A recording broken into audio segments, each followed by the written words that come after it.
आज का हमारा टॉपिक है वैक्सीन। वैक्सीन क्या होती है? When a disease carry microbes enters our body, the body produce antibodies to fight the invader। जब हमारे जो डिसीज़ कोसिंग माइक्रोब है हमारी बॉडी में एंटर करते हैं तो उनसे लड़ने के लिए या उनसे फाइट करने के लिए हमारी बॉडी है ना एंटीबॉडीज़ प्रोड्यूस करती है। एंटीबॉडीज़ क्या होती है? एंटीबॉडीज़ होती हैं टू फाइट द इन्वेडर। एक एंटीबायोटिक होती है, एंटीबायोटिक क्या करती है? किल और स्टॉप द ग्रोथ। लेकिन एंटीबॉडीज़ क्या करती हैं? सिर्फ फाइट करती हैं और फाइट करके उन्हें भगा देती हैं। तो the body also remember how to fight the microbes.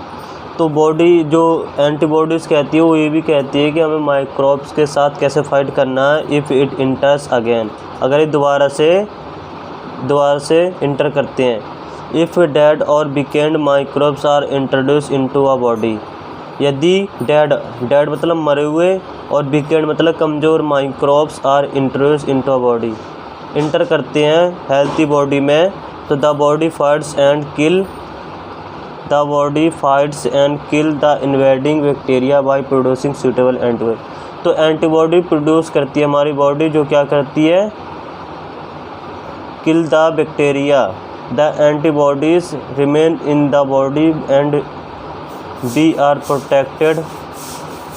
Protected from the disease causing organisms forever. This is how a vaccine works. Antibodies यहाँ भी करती है कि मतलब वैक्सीन वर्क कैसे करेगी। सेवर डिसीज जैसे इंक्लूडिंग कोलेरा। कोलेरा क्या होती है? हैजा क्या होता है? हैजे से क्या, कोलेरा किस प्रकार की बीमारी है? या कि हम कोई गंदा खाना खाने पर या फिर गंदा पानी पीने पर हमारा जो पेट है लगातार दस्त लग जाते हैं और हमें पानी की कमी हो जाती है, उसे कोलेरा कहते हैं। ट्यूबरकुलोसिस हमने पहले ही पढ़ रखा है। हमारे फेफड़ों को क्षति पहुंचाती है, हमारे फेफड़े ख़राब करती है और एक दिन हमारी डेथ का कारण भी बनते हैं।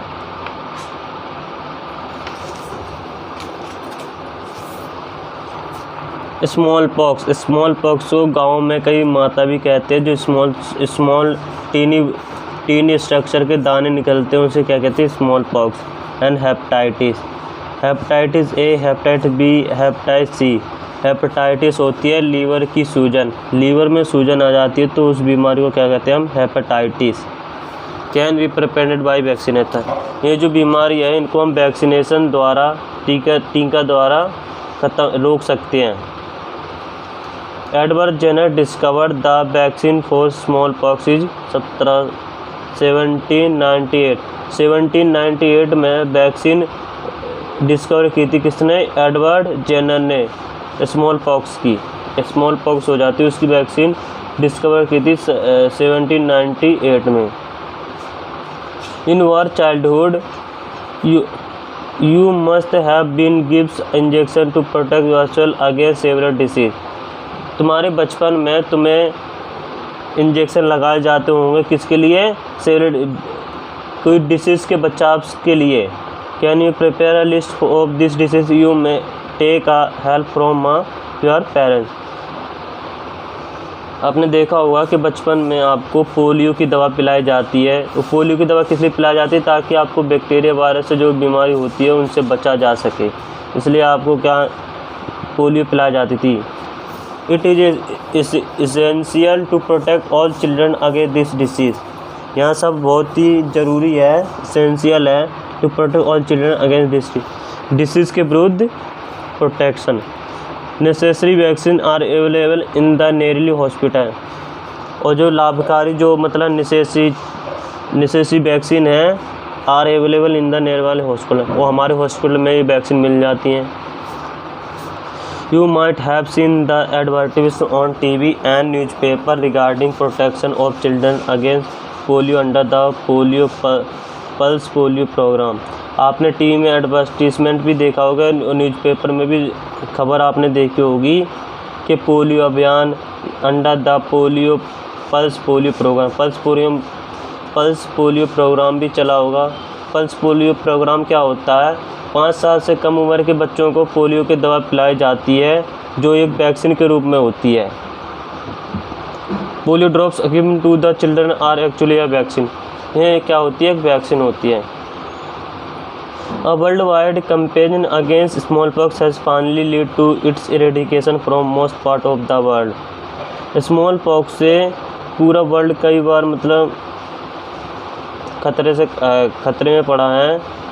कई बार स्मॉलपॉक्स ने तबाही मचाई है और लोगों ने तब भी उसका eradication from most part of the world, कई वर्ल्ड में भी वर्ल्ड में कई जगहों पे इसका एरेडिकेशन हुआ है। This test vaccine are made on a large scale from microorganisms to protect human and other animals from several disease. ये जो वैक्सीन है इसे लार्ज स्केल में प्रोड्यूस किया गया, किससे? माइक्रो ऑर्गेनिज्म से, to protect human and other animals from several disease. उसे ह्यूमन्स के लिए भी और एनिमल्स के लिए। एनिमल्स के लिए क्यों? क्योंकि एनिमल्स के संपर्क में ह्यूमन अक्सर आता ही है। कोई उसे पालता है तो कोई उसके मांस के लिए उसे अपने पास रखता है, तो कोई न किसी कारण से उसके संपर्क में आता ही है, इसलिए एनिमल्स के लिए भी वैक्सीन बनाई गई। तो यहाँ पर एक वैक्सीन था हमारा टॉपिक। हमारा वैक्सीन यहाँ पे ख़त्म होता है। हमारा अगला टॉपिक है इंक्रीजिंग सॉइल फर्टिलिटी।